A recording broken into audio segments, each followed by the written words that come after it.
Hello, and welcome to Religion and Life. I'm your host, Ozzie. Religious literacy rarely extends beyond knowledge of one's own tradition. So often in the United States, religious knowledge about traditions like Islam and Judaism is lacking. Our guest today, Dr. Sephanie Yep, is an expert in both Islam and Judaism, and she's here to discuss what it's like to teach about religious traditions that are often considered to be other or different in our culture. Welcome, Dr. Yep. Thank you so much for having me. May I call you Stephanie? Of course. Yeah, thank you. You're new to our faculty in the Department of Philosophy and Religion, and I want to take this opportunity to welcome you and tell you how fortunate we feel that you've joined our campus. Thank you. I'm curious, and since you're new to the community, I'd like to hear a little of your story. You know, how did you get interested in religious studies, and then how did that more generic interest morph into a study of Judaism and Islam? Absolutely. It was a road that I was not planning on taking.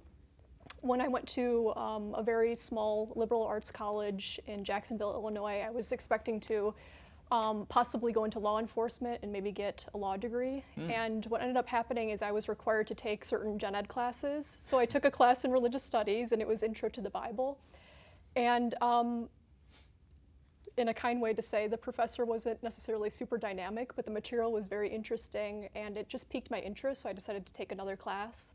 And that class was in Abrahamic religious traditions, so meaning the religious traditions of Islam, Judaism, and Christianity.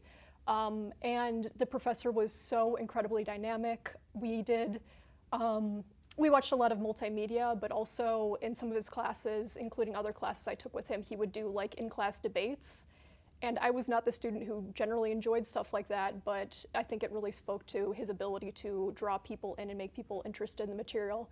So it was simultaneously an interest in the content and just being like extremely intrigued in developing a real sense of curiosity about religious traditions that I wasn't familiar with. Right. But by the same token, deeply interested in his performative aspects of teaching. And it felt like I would never be able to get to that level because I was a pretty shy student, I think. But I was so inspired by it, I think there was this thought of like, I want that to be me. Wow. So that was always kind of my inspiration. And I had a lot of other professors in both religious studies, but also in like history and other fields that were equally dynamic at that school. So I think in the back of my mind, I found that incredibly appealing and just thought like, I would not maybe be able to get to that level, but I kept going back and taking those classes. And then also I was really deeply touched by the mentorship that I was provided, and I think that aspect of being a professor is something that very much interests me. So it was kind of like a combination of the teaching aspect, the mentorship, and then the curiosity about religious studies, where I just could not stop taking classes, and it wasn't the original plan for doing so. That's a familiar story, I think. Yeah. If we were to poll our colleagues, I think a lot of them would come to religious studies in that way. They went to school to study medicine or law or something else, physics, and ended up being enthralled with the study of religion. Absolutely. And then being mentored by somebody significant. So you mentioned the Abrahamic religions, and of course that's Judaism, Christianity, and Islam. We live in an area that is largely Christian, and I think a lot of the public knows there's a real connection between Judaism and Christianity, but sometimes when you throw in Islam, there's some surprise that there's an intimate connection between Judaism, Christianity, and Islam. Do you find that with your students? I would say, for the most part, yes. There is kind of this understanding of the Judeo-Christian tradition, even using that as like a signifier is something that students are familiar with. But if you were to try to also tack on Judeo-Christian Islamic tradition, people would be like, no, that does not like kind of make sense initially as an impression. But when I start to trace the lineage, and especially talk about how Muslims perceive their relationship to Judaism and Christianity, I think they very quickly understand it and get it. For instance, I'm teaching a class on Islamic literature, and we were just reading a bunch of stories of the prophets. So we read about the prophet Joseph, which is Yusuf in Arabic.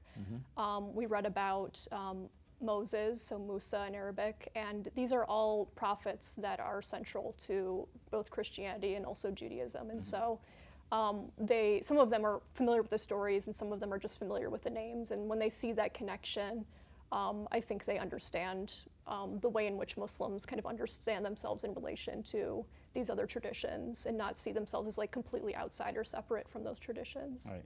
And of course, you can read about Mary and Jesus. Absolutely. And we did that as well. We Yeah. read the story of Mary or Miriam in Arabic, and also Jesus. Yeah. Yeah. That's great. Now, you also mentioned your kind of fascination as you were in college with traditions other than your own. And I know you talk about with your students the fact that in our culture, Judaism and Islam are sometimes perceived to be other or different. So you want to talk a little bit about that, how that kind of cultural otherness plays out in an area like Boone, North Carolina, That's a good or question. even in American culture in general. Yeah. So I guess initially just kind of unpacking what it means to be a religious other. The concept of othering is not just central to religious studies, but other fields of study as well, like philosophy and gender studies.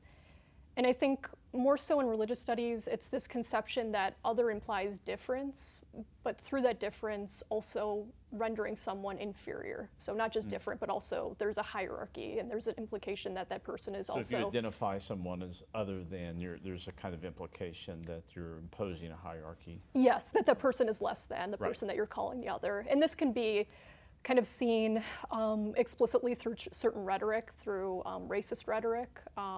It can be seen through the perception of the other cannot assimilate, or the other is not contributing to culture in some way, meaning like the dominant culture.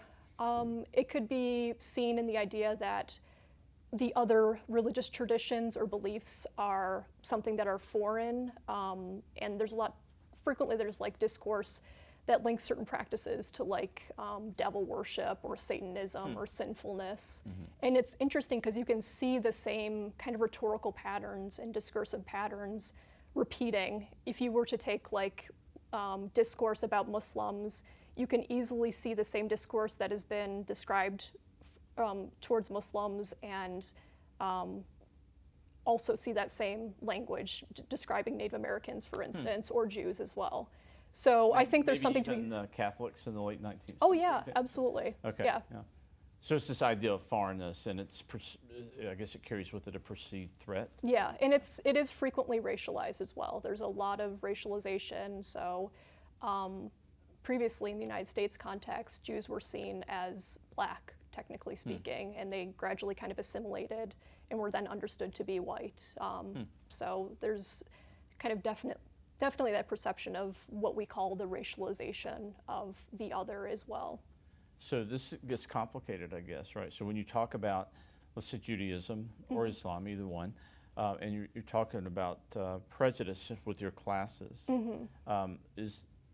does all this get mixed up? Is it racial prejudice as well as religious fear, or is there a sense in which the two go together? Or how does that work itself out in the classroom? In terms of my students' perception of understanding, how Yes. that's kind of unpacked? Yeah.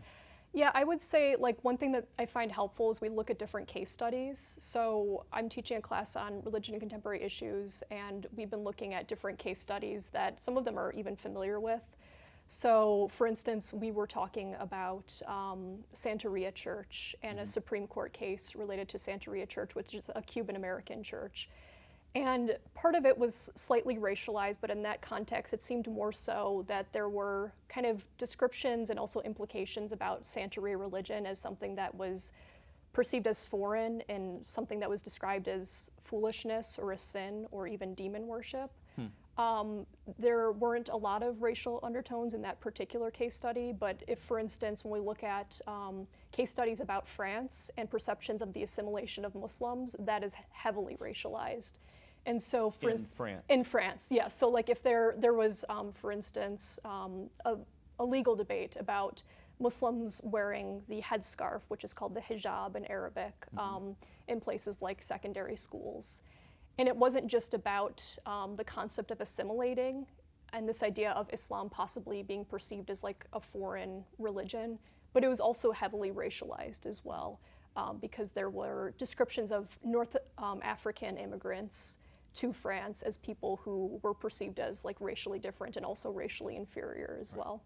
So as your students learn more about these religious traditions, Does that then lessen the sense at which there is an othering going on, either racially or otherwise? Does the literacy part help with that? Oh, absolutely. And in fact, I would say that the students who take my class, there isn't the barrier that I would expect in terms of trying to convey this sense of kind of deconstructing the idea of the other. It seems like students are very, very open-hearted, and are very curious and just interested to learn about other traditions. Mm-hmm.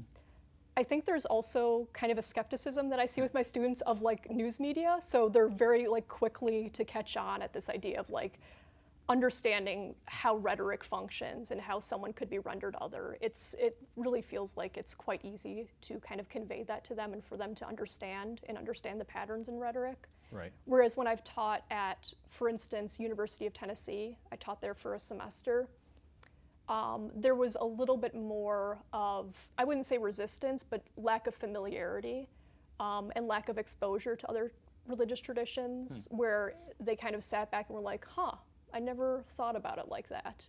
And they were still willing to think through it and like open-minded about it, but there was a little less familiarity than I think Boone, which is maybe less diverse in some ways, but has a certain kind of cultural like a certain culture with the students. Right. Well, I think a lot of our students come from Charlotte, the Charlotte area, and the Raleigh, Durham area. Mm-hmm. So there's, even though our own kind of population may seem less diverse, we're bringing in some more cosmopolitan students who may have had more exposure, probably in school even, to different religious traditions. Mm-hmm. And now I know religious literacy, of course, is important for us as educators in religious studies. And there's the old Max Mueller quote that he who knows one knows none, referring to religion. So I guess you must feel like you're kind of a major player in providing access to students into these religious traditions that they may not learn about anywhere else. Yes, I do feel that way, and it's extremely enjoyable to talk about different traditions, and I try to highlight those traditions that frequently aren't depicted favorably or just have been kind of misrepresented or haven't been able to speak for themselves. So for instance, in my religion and contemporary issues class, I focused a lot on Judaism, Islam, but also Native American traditions. And I try to also use particular reading sources in which the practitioners are actually speaking on their own behalf. So like, for instance, I assigned a memoir when we talked about Native Americans. So a Native American was actually able to speak for himself as opposed to having a white or a Western person speaking on behalf of that of this Native American. Yeah. So even though our students, you said, are sophisticated at a certain level when it comes to cultural difference, they probably, I would imagine, bring some preconceptions with them. Particularly maybe Islam and Judaism. Yes. What are some of the biggest preconceptions that you see among our students when it comes to these traditions? I would say I can think of like two specific examples, one for each tradition. The first is kind of an interesting one. It's just about like naming and how we kind of identify different traditions. So when I talk about Judaism, I quickly learned, not just here at App State, but at other universities, that I have to be careful in how I present talking about the word Judaism, but then saying that it's perfectly fine to call someone a Jew and not just say a member of the Jewish religion or a member of the Jewish faith. And that's interesting because there is this conception that the word Jew is inherently a pejorative. And it has been certainly used in ways in which someone shouts out the word Jew and it becomes a pejorative in that moment, but it is a word that Jews use themselves to identify themselves. Do you think that's particularly Southern, or is it? That's a good question. You grew up in Chicago, right? Yeah. So would there have been that same kind of preconception about the use of? That's a really good question. I never have taught in a northern university or college, so I would be very curious to see if that's the case. I feel like if I was teaching in somewhere in New York or other places that have large Jewish populations, I would not come across that. At Emory University, for instance, which has a pretty large Jewish student population, my students were like, yeah, like we know. Well, at least like quite a few of them were like that. But at University of Tennessee, my students were like they were just like so surprised, and I even had a student reflect in one of his response papers about it. It was like, I never knew this. I thought Jew was just an insult. So that's one example. As far as Islam, I think there's very much still a conception that that Islam is a religion based on fear. And so we will read Quranic passages, and when they kind of are exposed to the text themselves, I think they very quickly realize that that is a constructed narrative that has existed through news media and through a very long history of certain cultures portraying Islam a particular way. And so we kind of deconstruct that as well. And see how it's just like a very simplistic thing to say, like, Islam is a religion of fear, or even Islam is a religion of peace. Like, it can be obviously much more complex in how we talk about like how to interpret the Quran, the sacred text. Right. Now, I know along with talking about some of these preconceptions, you're really talking about sensitive topics here, and in your classes, you broach the topic of racially motivated violence. Yes.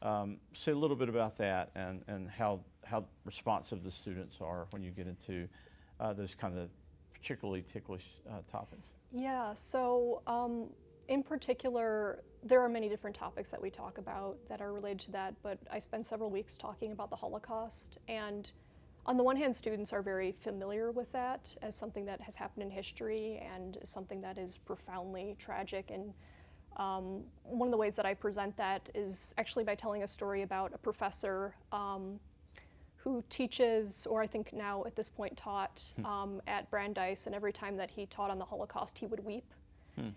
And I think that's a very good way to start out, to talk about the fact that one can think analytically and put on their historian's cap and still have feelings about something and still think about different aspects in history. So to kind of open up that space and realize that thinking emotively and thinking analytically are actually not mutually exclusive, that kind of, I think, sets the tone of respect and how we're going to approach those sources. So I really like to convey that. So I actually had a student, though, who told me that it was after fall break, so this was last semester, and I came to class and was like, hey, how was fall break?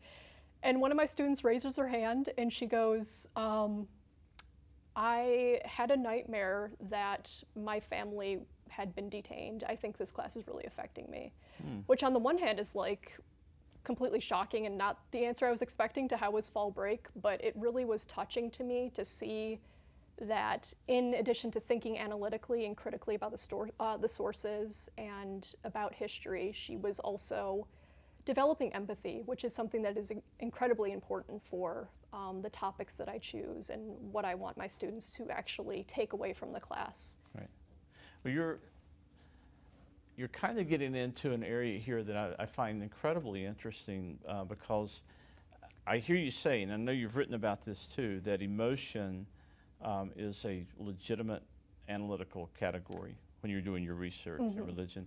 I want you to unpack that a little bit, but I would preface that by saying that I think when I was in graduate school, we were always taught to, as much as possible, put our emotions on the shelf. Yes. And approach analysis of human subjects and religious topics from as neutral a place as possible. Yes. So has the method changed? Has the thinking of how one analyzes religion and religious people changed? That's a good question. I think I would kind of parse what I was just describing from my research, and there are certain ways in which they overlap. But some of what I do with my research is I analyze biographies of the Prophet Muhammad, and I'm really interested in looking at different levels of analyzing emotion. The first of which is something that might be kind of seen as quite basic, which is looking at representations of emotional practices. So like depictions of the Prophet Muhammad and his emotional conduct, like does he weep? When does he weep? Why does he weep? What does that reveal about values? But also, what about the companions of the Prophet Muhammad? What does their emotional conduct look like, and how does that convey an ethical ideal for implied readers?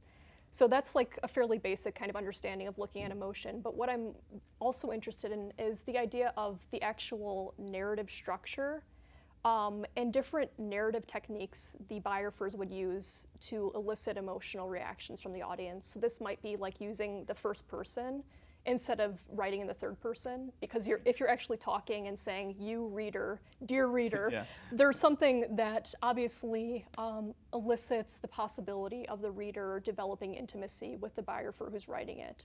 And so looking at different narrative techniques like that is something that I'm really So interested in. your interest in emotion is more from the narrative perspective Yes. of the sacred biography, Yes. for example. And that is, I would say, a relatively new field. Right. I mean, you can trace it back to aspects in history, absolutely.